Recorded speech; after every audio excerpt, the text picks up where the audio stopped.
Hello and welcome to your Rochester Rundown for the week of November 12th. Let's get right to it.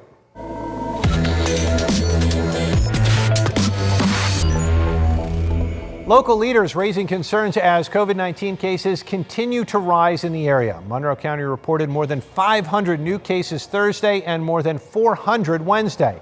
To combat this increase in cases, county health officials are urging eligible adults to get a booster vaccine and newly eligible kids ages 5 to 11 to get vaccinated. Monroe County Health Commissioner Dr. Michael Mendoza says there is an increased risk this time of year.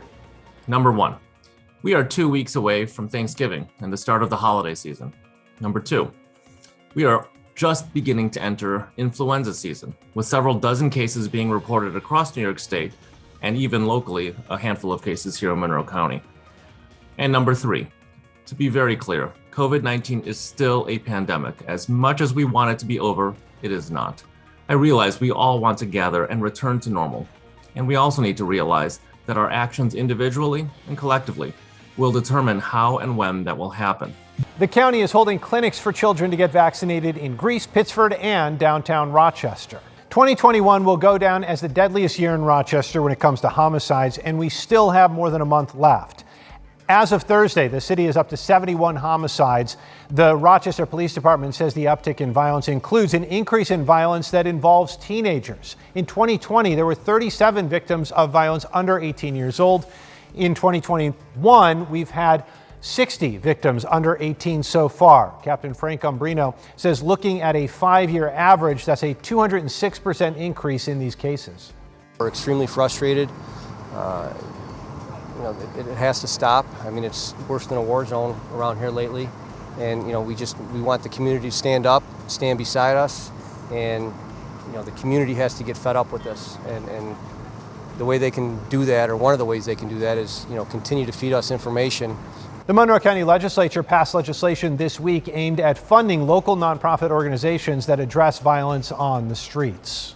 2 local men facing charges for their alleged role in the January 6th attack on the U.S. Capitol pleaded not guilty to their charges Wednesday. Cody Mattice and James Malt are facing charges of assault, resisting officers, and committing acts of physical violence on Capitol grounds.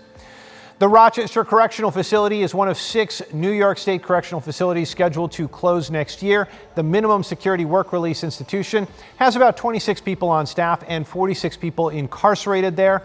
According to NYSCOBA, the union that represents prison workers, the closure is the result of a measure in the New York State budget designed to close prisons as the population of people behind bars drops.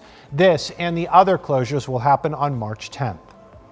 The former Greece police chief is now facing criminal charges after a crash last month that led to his resignation. The district attorney's investigation found on the night of October 20th, Andrew Forsyth attended a dinner to benefit the families of fallen state law enforcement. They say he consumed at least 6 alcoholic beverages, then got behind the wheel. Investigators say Forsyth hit a guardrail on 390, causing major damage to his town-issued vehicle. He then drove 6 miles with just 1 wheel remaining on the car. Forsyth resigned a few weeks ago. He has been charged now with DWI. The 3 officers who responded to the scene the night of the crash have been suspended. Greecetown Supervisor Bill Rylick says more suspensions could be on the way as the investigation continues. I should have had people in my office, and that didn't happen. Whatever needs to be done will be done. We're going to restore the trust by eliminating the breakdown that occurred, and that's in procedures as well as in personnel. And as far as the personnel, there's nothing off the table. The town board is looking for a new permanent chief. The acting chief is Jason Helfer. The Rochester City School District is proposing the closure of 3 school buildings. Superintendent Leslie Myers-Small says those buildings are School Number 7, School Number 54, and the Leadership Academy for Young Men in Charlotte. The proposal would see those buildings close at the end of this year. If the proposal is approved, several schools would merge as well. The public hearing on the recommendations will be held on December 15th.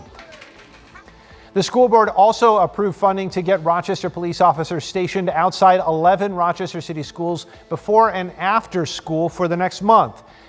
This comes after reports of violent incidents involving students and staff in the district. The district did not list which schools would have officers stationed outside.